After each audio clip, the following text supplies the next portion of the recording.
On en parle peu car c'est encore un peu tabou. Pourtant, la préménopause et la ménopause transforment profondément la vie professionnelle de nombreuses femmes leaders.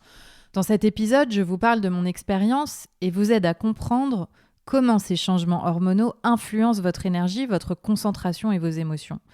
Vous comprenez comment adapter votre manière de travailler pour rester performante sans vous épuiser. Vous découvrez aussi les signes à reconnaître, les soutiens possibles et une nouvelle façon d'aborder cette phase à votre service. Bienvenue sur Sensé, le podcast des femmes leaders, à écouter pour réussir avec confiance et sérénité, sans jamais sacrifier votre bien-être. Je suis Jenny Chamas, fondatrice de Coach Happy, master coach et mentor. Avec mon équipe, nous accompagnons les femmes leaders dans leur croissance professionnelle avec comme maître mot sérénité, confiance, hauteur et impact. Vous écoutez l'épisode 45 de Sensé.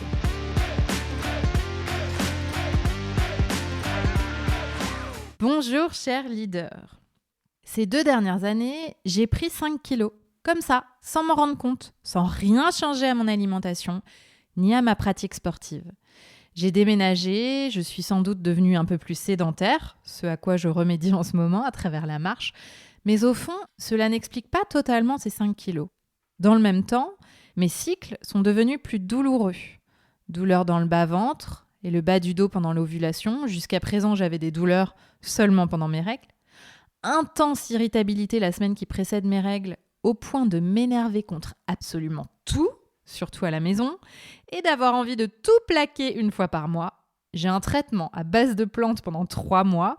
Voyons ce que cela va donner. Perte de mémoire, problèmes de sommeil, et même parfois des bouffées de chaleur passagères, assez faciles à vivre car rares et modérées. J'ai d'abord vécu ça dans le silence en me disant que j'avais des problèmes à régler. Il fallait que je maigrisse, que je me fasse accompagner pour mes tendances anxieuses, mes problèmes de sommeil. Il fallait que je fasse des jeux de mémoire pour m'entraîner. C'était jusqu'à ce que je parle avec mes copines, que je lise sur les cycles féminins et que je me rende compte que c'est peut-être tout simplement la préménopause ou périménopause, c'est la même chose, qui démarrait pour moi. Étant suivie mais pas encore diagnostiquée à ce stade, je ne peux le confirmer. La périménopause, cet état de transition avant la ménopause, dont si peu de personnes parlent et qui pourtant peut avoir un impact dévastateur pour les femmes quand elle n'est pas repérée, parce qu'elle peut notamment mener à la dépression. Ces symptômes vont et viennent et impactent nos vies sans que la société ni les médecins parfois jugent utile de nous sensibiliser et parfois même de nous soigner. Bien souvent, les symptômes sont traités séparément, comme s'il n'y avait aucun lien entre eux, alors que le lien peuvent être les changements hormonaux. En effet, la périménopause semble difficile à diagnostiquer. Alors je vous invite à vous rapprocher d'un médecin de confiance si vous vous posez la question en ce qui vous concerne. Mais avant de poursuivre, je vous propose de définir ensemble les termes de périménopause et ménopause en utilisant la source d'Amélie, notre sécurité sociale en France. Périménopause, c'est la période charnière avant la ménopause. La périménopause ou préménopause peut durer 2 à 4 ans. Elle se traduit par des cycles irréguliers et des symptômes désagréables. Une contraception est nécessaire jusqu'à la certitude de la ménopause. La périménopause est encore assez méconnue car, par exemple, dans le livre « Oserais-je en parler ?» qu'a écrit l'actrice Naomi Watts, qui est devenue une experte du sujet de la ménopause, elle a interviewé de nombreuses spécialistes du sujet aux US, donc de nombreux médecins. Et l'information qu'elle partage dans son ouvrage est que la périménopause peut durer jusqu'à 10 ans. En France, le corps médical statue qu'il apparaît que donc c'est beaucoup plus court, entre 2 et 4 ans. Alors, où se situe la vérité, je n'en ai aucune idée. Mon interprétation personnelle est que ce sujet est largement méconnu, même dans le corps médical généraliste. La recherche s'intéresse peu aux problèmes médicaux des femmes. Concrètement, elle représente une faible partie de l'argent investi. Alors, je ne suis pas médecin, mais si j'ai bien compris, il est difficile pour les médecins de savoir précisément ce qu'il en est, car les variations hormonales créent des pics. Il n'y a pas véritablement pendant la périménopause de disparition des œstrogènes et de la progestérone. C'est plutôt un faisceau d'indices qui indique que les variations sont plus fortes. La ménopause, quant à elle, selon Amélie, est la période de la vie d'une femme où les règles, c'est-à-dire les menstruations, s'arrêtent définitivement. Elle intervient généralement entre 45 et 55 ans et en moyenne autour de 50 ans. La ménopause est un phénomène naturel. Elle survient lorsque les ovaires arrêtent leur sécrétion hormonale, d'œstrogène et de progestérone, et la formation d'un ovule chaque mois. La procréation n'est alors plus possible et on dit que la ménopause est véritablement installée lorsque les règles sont absentes depuis 1 an. Alors j'ai décidé de dédier un épisode à ce sujet car même si évidemment, et donc je vous le redis, je ne suis pas experte de la question au niveau médical et donc encore une fois je vous invite à consulter une gynécologue si vous avez besoin de faire le point en ce qui vous concerne. Mais la périménopause et la ménopause ont toutes deux un véritable impact dans nos vies et donc dans nos carrières. Et je suis convaincue qu'un leadership puissant réside avant tout dans la connaissance de soi et du fonctionnement de son corps et dans un bien-être relatif pour pouvoir donner de l'énergie aux autres et embarquer tout le monde dans sa vision. Et donc, c'est à ce titre-là, bien sûr, que j'interviens sur ce sujet. Je remarque qu'il y a beaucoup de tabous et d'invisibilisation du sujet dans le monde professionnel. Les transformations hormonales de la périménopause et de la ménopause, ainsi que leurs impacts, sont un non-sujet dans la plupart des entreprises, alors qu'elles impactent fort la santé mentale et physique de leurs collaboratrices. La plupart des femmes qui vivent cela, soit ne sont pas conscientes de ce qui leur arrive, en particulier lors de la périménopause, puisque c'est un non-sujet dont personne ne parle, personne ne sait exactement ce que c'est, et donc en fait, en tant qu'individu, on se dit qu'on a un problème par-ci, un problème par-là, on ne fait pas le lien entre tout ça. Soit elles le savent, et le vivent en silence, au travail et en famille, déjà par honte et par souhait de ne pas déranger. Il est intéressant de remarquer que dans le monde occidental, vieillir, notamment pour les femmes, parce que c'est très différent pour les hommes, eh bien vieillir c'est synonyme de péremption. Quand on vieillit, quand on est une femme, on ne vaut plus un clou si on en croit certaines personnes, certains groupes de personnes, ou qu'on regarde les pubs. Pourtant, moi, je crois profondément, et d'ailleurs, je ne le crois pas, je l'observe en étant au contact de femmes qui vieillissent, et en vieillissant moi-même, c'est que c'est le début d'une phase de vie qui est riche, qui est empreinte de liberté, de puissance, et d'un plus grand pouvoir d'achat, et puis d'un plus grand pouvoir de décision. En somme, il semblerait qu'on doive faire comme si de rien n'était, alors qu'en réalité, ces phénomènes hormonaux impactent notre qualité de vie et notre santé. Donc concrètement, c'est quoi les impacts ? Dans le travail, c'est la baisse du niveau d'énergie, du niveau de concentration, des fluctuations émotionnelles qui sont difficiles à gérer. Et tout ça, c'est en dehors de votre contrôle immédiat, d'accord ? C'est pas une question de bonne volonté, mais c'est bien un impact physiologique lié à la variation hormonale. Et évidemment, faire face seule à tout cela, en plus en se sentant fautive et honteuse, a des conséquences directes sur la confiance en soi, l'estime de soi, sur la motivation et parfois même jusqu'à la performance au travail. En tant que femmes, nous travaillons dans un monde du travail créé par les hommes et pour les hommes. Or, les hommes ne vivent pas ces fluctuations hormonales. Alors que nous sommes cycliques, leur vie hormonale est linéaire. Quand nous ne pouvons plus procréer, eux le peuvent encore. Quand nous devons gérer les conséquences hormonales de cette transition, eux n'ont pas besoin d'y faire face. Et c'est OK, on ne leur en veut pas pour ça. C'est ainsi que nous sommes faits. Nous sommes différents. Mais aujourd'hui, la réalité, c'est que c'est à nous de nous adapter à cela et en réalité, rarement l'inverse dans le monde du travail. C'est pourquoi, à mon sens, le leadership naît avant tout dans la connaissance profonde de soi et du fonctionnement de son corps et de ses hormones. Le savoir est le pouvoir. Aujourd'hui, il existe des solutions, des traitements et de l'aide médicale pour faire face. Ça commence par consulter, se renseigner, demander de l'aide si vos symptômes entachent votre bien-être et votre qualité de vie. Cela se poursuit avec leadership, sans se contenter de l'avis d'une seule personne si elle n'écoute pas ou n'entend pas votre besoin d'aide, comme cela arrive malheureusement encore auprès de professionnels qui ne sont pas bien formés sur ces sujets. Mais ce n'est pas seulement une transition hormonale qui s'opère. C'est aussi la conséquence de ces changements qui nous bousculent et parfois nous poussent à réinterroger nos croyances et nos valeurs. Par exemple, la prise de poids en fait partie. Combien de femmes prennent du poids dans cette période de vie-là, notamment à cause de la chute d'œstrogène ?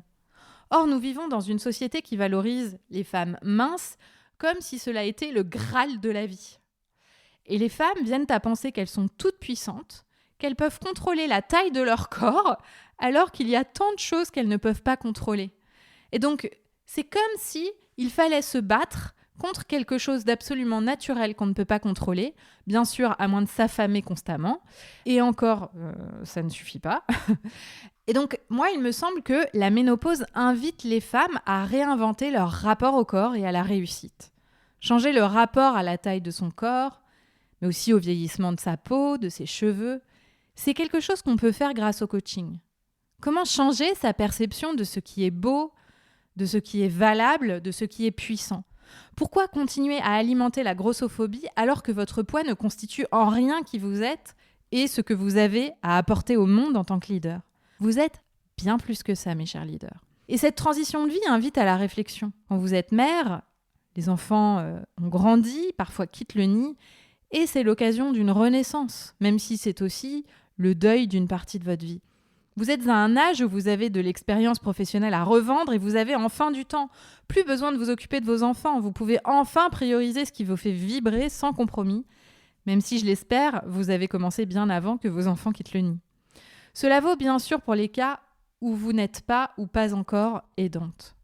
De mon point de vue, cette période de vie fait peur à la société. C'est une phase dans laquelle les femmes qui s'affranchissent des croyances de dévalorisation et font la paix avec leur corps, leur façon d'être, leur personnalité, leurs idées, c'est une phase dans laquelle les femmes peuvent être en pleine puissance.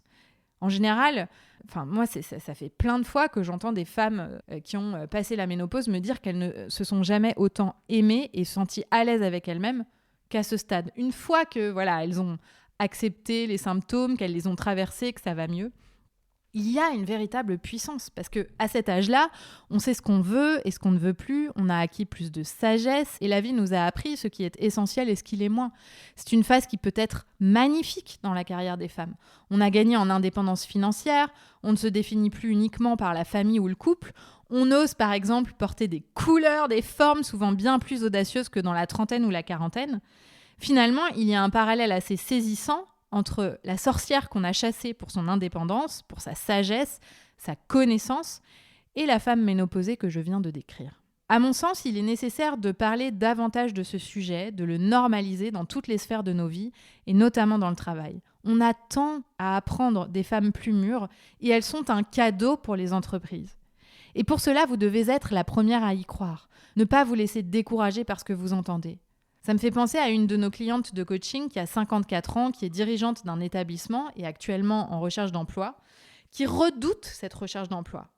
Elle a regardé le journal de TF1 qui avait fait un reportage sur les femmes qui peinent à retrouver un emploi après 55 ans. Et cette même cliente a pourtant un réseau formidable et une expérience professionnelle qui peut lui ouvrir de nombreuses portes. Mais pour le voir, elle a besoin de s'affranchir des croyances de la société qu'elle a fait sienne dans une énergie de puissance et de conquête. Le monde du travail a besoin de son expérience, de son réseau et de son impact. Et je suis personnellement convaincue que ce n'est qu'une question de temps pour qu'elle trouve une opportunité qui colle pour elle. C'est précisément ce qu'on travaille en coaching. Comment voir les choses autrement ? Comment entrer dans sa puissance pour avoir l'audace de faire ce qu'on n'aurait jamais osé il y a 10 ans ou 20 ans ?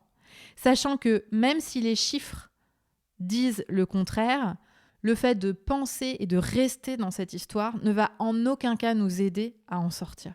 Moi, personnellement, je n'ai jamais vu ma mère aussi bien dans sa peau que les années passant. Et elle a plus d'impact aujourd'hui qu'il y a 10 ou 20 ans. Sa carrière professionnelle est certes terminée, mais elle met son énergie dans plusieurs associations, au service de l'écologie, d'une chorale, d'une association d'alphabétisation, etc. Mais pourquoi attendre la retraite pour trouver du plaisir à l'action et l'impact ? Et si c'était déjà possible dans votre vie professionnelle, malgré les changements hormonaux, ou finalement grâce à eux ? Avant de conclure ce podcast, j'aimerais terminer par quelques conseils pour mieux vivre cette période de changement hormonal. Premièrement, trouvez une gynéco qui vous comprend et vous soutient et vous conseillera bien. Si vous souffrez, explorez la question des hormones avec un médecin. De mon point de vue, il est plus facile d'être entendu sur nos symptômes par des femmes, tout simplement parce qu'elles vivent la même chose et donc ne peuvent pas le nier ou même le minimiser. Il faut savoir que l'argent investi dans la recherche sur les maux féminins est bien moindre que la recherche pour les hommes. D'ailleurs, c'est pas par hasard que le Viagra est arrivé il y a déjà bien longtemps, mais qu'on découvre l'endométriose, par exemple. Nous vivons aujourd'hui encore dans une société qui a du mal à admettre les conséquences réelles dans la vie des femmes des changements hormonaux. C'est comme quand les gens nous rient au nez parce qu'on leur dit qu'on se tord les boyaux parce qu'on a nos règles. C'est difficile à croire. Donc, à un moment où vous êtes vulnérable, déjà, faites-vous confiance. Vos ressentis parlent pour vous. Vous savez mieux que quiconque ce qui débloque, en tout cas, là où vous avez mal. Et dans ces moments-là, vous avez besoin de soutien, pas qu'on vous enfonce. Parlez-en aux femmes autour de vous. Échangez-vous les bons plans, soutenez-vous, aidez-vous à accepter aussi ces phases de changement. Et parlez-en à votre famille qui a peut-être besoin de comprendre ce par quoi vous passez pour ne pas juger, mais plutôt pour être en soutien dans cette période qui, une fois dépassée, permet un vrai renouveau. Si vous le pouvez, adaptez votre organisation du travail pour prendre en compte les désagréments que vous subissez. Par exemple, si vous dormez mal, vous pouvez peut-être prévoir une micro-sieste dans l'après-midi. 15 minutes de sieste ne ruinent pas une journée de travail. Si vous avez beaucoup de bouffées de chaleur, peut-être qu'il faut prévoir plusieurs tenues au bureau, etc., etc. Et puis, pour les plus audacieuses, je vous invite à parler de ce sujet dans l'entreprise, notamment si vous êtes à la tête d'un collectif. Si vous avez le pouvoir de le faire, faites-en un sujet collectif. Certaines entreprises commencent à proposer des conférences sur le sujet et je trouve ça absolument formidable. Et puis, croyez en vous. Cette période de transition hormonale est temporaire. Une fois stabilisée, vous vous sentirez mieux. Et c'est le départ d'une belle étape de vie et de carrière. Et si vous en faisiez une étape encore plus alignée et impactante pour vous, un moment où vous n'avez plus besoin de vous excuser ni de faire passer les autres avant vous. Et si vous voulez vous renseigner sur le sujet, je vous recommande donc la lecture du livre paru cette année, Oserais-je en parler, de l'actrice Naomi Watts, qui a interviewé plein de personnes du corps médical aux États-Unis. Je vous conseille aussi le média Mesdames de Maïtena Biraben, qui parle aux femmes de plus de 45 ans de la ménopause, du désir, de la liberté, de la carrière, de la santé, de l'argent et de la puissance féminine sans tabou. Merci pour votre écoute. N'oubliez pas d'en parler autour de vous et de laisser 5 étoiles sur votre plateforme d'écoute si l'épisode vous a plu. Rendez-vous sur notre site jennychamas.com pour en savoir plus sur nos accompagnements et activités ou sur Instagram et LinkedIn pour discuter. Et rendez-vous la semaine prochaine pour un épisode dans lequel je vous parlerai de la crise de couple et de son impact dans votre vie professionnelle.